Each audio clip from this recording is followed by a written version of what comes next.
Welcome Acidgvrl to your first ever artificial interview. It is a pleasure. Starting off, for those who don't know, who exactly is Acidgvrl? Acidgvrl is a plethora of substance abuse or abusing females spawned in from a past substance abusing goddess. That being me. How did you first get into music? Man, I always loved music. Ever since I was 8 years old, my mom would let me sing with her at a choir and then we would sing in the gaff. But mainly I wanted to produce in high school and stuff because my dad used to DJ at these New York clubs, and this is during 2016 during the whole little yachty era, you know? What inspired your name? And does it have a deeper meaning? Oh boy. Okay, so really my name was gonna be Acidgvrl Ross, based off Lane. My old girlfriend at the time was really geeked on it, but I was like, bitch, this name is fuck, we'll switch it up. At the time we're in New York, I was at an apartment, it was 2 in the morning, we're bumping Yeezy and shit, I didn't have to work, she had to work. So she looks at me and she goes, Rango. And I'm like, we need something more edgy, something that's gonna scream, fuck bitches, So we're talking and shit, and she's bitching about her fucking throat or some shit, and she's like, I have acid reflux. And I look at her, and I was like, Acidgvrl. And then that's when it just clicked. And Acidgvrl, Acidgvrl, sounded hard, but we needed something that would more Shalik. So we just added a V to it, and then boom, Acidgvrl. What's your sound in 3 words? Vulgar, loud, dancetive, and gangsta. If I make a beat and I can't dance to it, side or not, I'm throwing it away. Just saying. What's your creative process like when making a song? During the whole uni era, I wouldn't say at the start of the uni era, I would literally just wake up, rap about anything, finish recording, go get something to eat, come back, shoot the music video, edit it in 2 hours, upload it, and then boom, that'll be a video. Then the Kamoki hour, we would just go to these studios in New York and stuff, and people be paying extra studio time and shit. I was one of the lucky ones because I knew the motherfucker at the fucking studio. So instead of paying $300 for a fucking session, this guy would always let me pay $50 just to get in, record a 3-hour session and get lost. And it wouldn't even take that long. It'll probably take me around a good 30 minutes just to record a good song and just to leave. But fast forward to POPPI and SPOOKI, we write everything. We write down from the bone to the meat of the song, the story to the song. We do not leave out an inch of lore when it comes to the music. POPPI and SPOOKI have a lot of storyline written to their songs. Anything revolving POPPI and SPOOKI has a whole team around it. It's not just me. Sometimes it'll be me if somebody's sick, but we have a very expensive team around POPPI and SPOOKI. POPPI and SPOOKI is special. Do you start with the beat or the lyrics first? We 100% make beats before writing. We make a beat before we write. I make a beat before I write. If I cannot dance to this beat, I cannot use it. I don't give a shit if it's a sad song, a bad song, a mad song. If I cannot spiritually connect with this beat, we are not writing anything on it, we're going to trash it. I've trashed so many beats due to this exact reason. We do not write, then make a beat. Is there a song of yours that means the most to you? A song that means the most to me would have to be High Enemies Die by Erie Chen. My God, I have had to fight so many people for this song. I've had to fight people trying to steal the beat. I've had to try to fight the fucking sample claims, which I've got the song cleared now, but it was a headache trying to get through. I had to pay so many invoices to Sony. Let alone the fucking fact that BALARK picks the video up and it starts getting traction and stuff. But at the same time, it does not bother me because overall, we wanted the song to be pushed. I've been pushing the song. I've made genius leg videos, a concert. I was supposed to perform this song at a concert, but what happened was they cut my schedule due to something in the background had nothing to do with me. So I created my own, just lyric genius mic, open mic freestyle to it. People loved it, right? BALARK picks it up, and then that's when I go, jackpot. Jackpot. Good thing. Good A. Which was cool now, by the way, but when BALARK discovered it, in a way I was like, fuck. But then I was like, wait a minute. Yes, promotion, yes, and now it has over 10,000 views on YouTube, so big up to BALARK.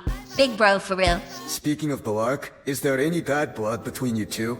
No, not at all. No bad blood between BALARK at all. Me and him are cool. We've spoken games, we're cool. I make my music, I'm a musician, he's an entertainer, he does his thing for subscribers. And believe it or not, I've dealt with a lot more meaner critics than BALARK, but at the time he's just been the biggest critic to speak out against me, or about me, So yeah, other than that, we're cool. He makes good content. His videos are really funny. I make music. I'm gonna get criticized throughout the rest of my career. I can't really run away from that. But like I said, yeah, me and BALARK cool. His fans can't stand me though. Your characters have a deep lore. How do you balance storytelling with music? Not me. I've always had a knack for storylines and character creation. Growing up watching Cartoon Network and Nicktoons.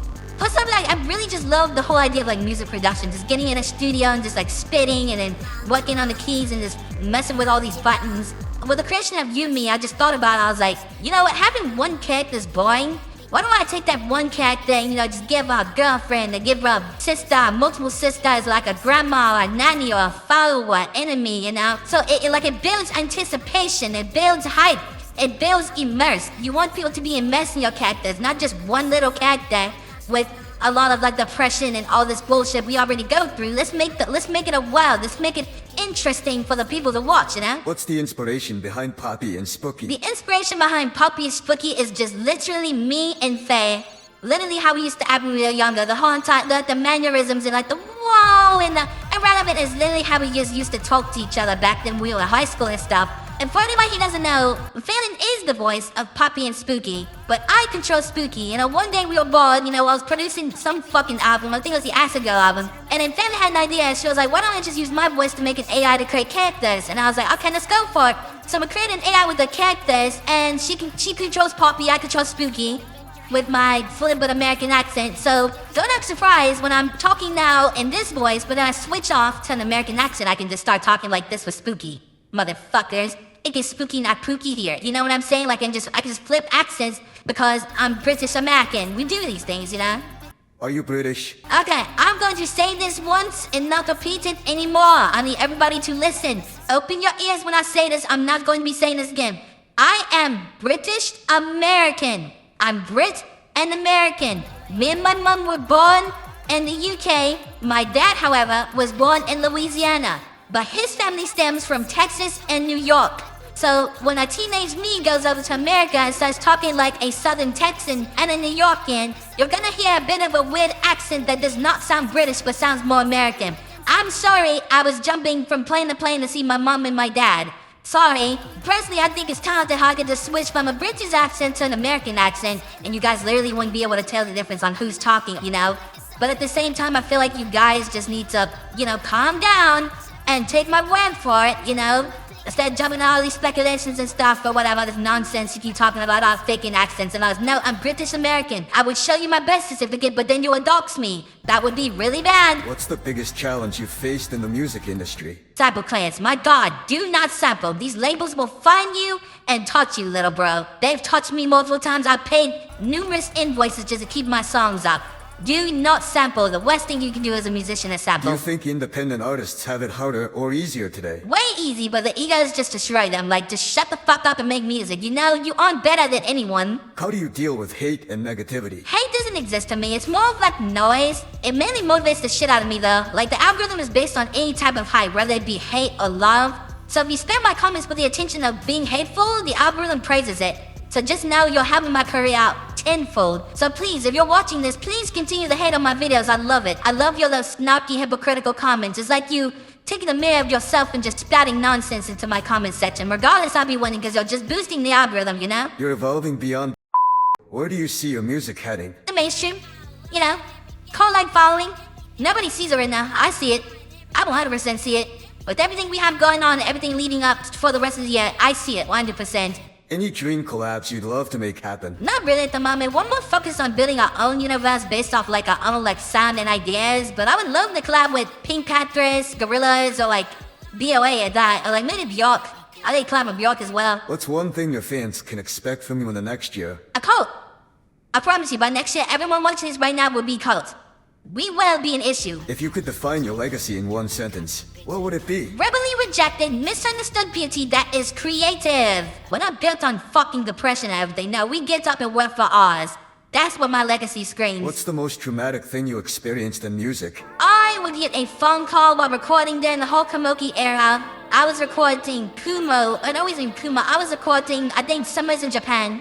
Because we had been planning to move to Japan, and a year later, I was recording in New York. My mom calls me, I pick the phone up, and she says I'm screaming and crying, and my mom called down, calm down, slow down, what are you talking about? She knows your cousin just got married to last, and just crying in my ear. I have a full-blown panic attack, we have to leave. I'm in the hospital for the rest of the night, I'm just fucked off. I was completely fucked off for the whole entire month, couldn't record, I could barely eat. But then during the time, I couldn't grieve to the end of that because people were just constantly hating. I just had too much to prove, And we do a lot of weird things when we cope, right? So once I was straight on medication like Xanax and stuff, we came home I just started dropping music videos, like the music videos over and over and I would not stop. That's why I was so, like with the remixes and stuff, that's why we were so persistent at a time, because I was dealing with the tragic loss of my cousin. It was just in the back of my head, I didn't want to slow down, because every time I would slow down, I would just think of his cute little face, and boy, to this day, do I miss that fellow. What's your biggest pet peeve in music? Other musicians pocket watching. You hate me, yet you watch me and talk about me constantly. If you wanted an autograph or wanted to be friends, I could just sign you an autograph and now you don't have to stalk me. Other musicians pocket watching. That shit is bloody annoying. If you weren't doing music, what would you be doing? If I wasn't doing music, I would be in the ground dead. Completely dead, my family would be distraught, I would be in the ground dead. God knows I would have OD'd on Xanax by now if I did not go anywhere with music. I'm so being honest, that's why I thank God every day for the opportunity. Nobody would have the guts to quit a job that was causing them mental anguish for 2 years with $7 in a bank account due to all the expenses of my apartment and stuff. What's your ultimate guilty pleasure song? Okay, we're actually doing this. You guys ready? My guilty pleasure song is Breakcore Kush.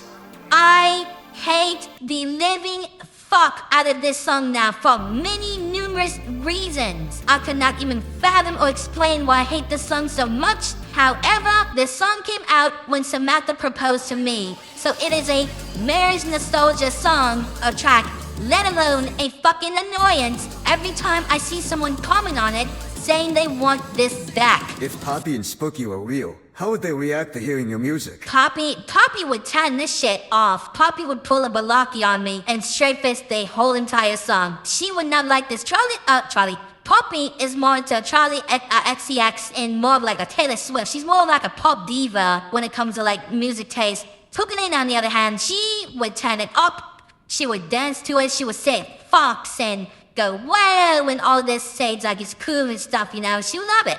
Closing thoughts? Nope, no closing thoughts. I'm rather famished. I'm going to go eat. I love you, Mimis, but I need to go. Thank you for watching. POPPI Speak episode tomorrow.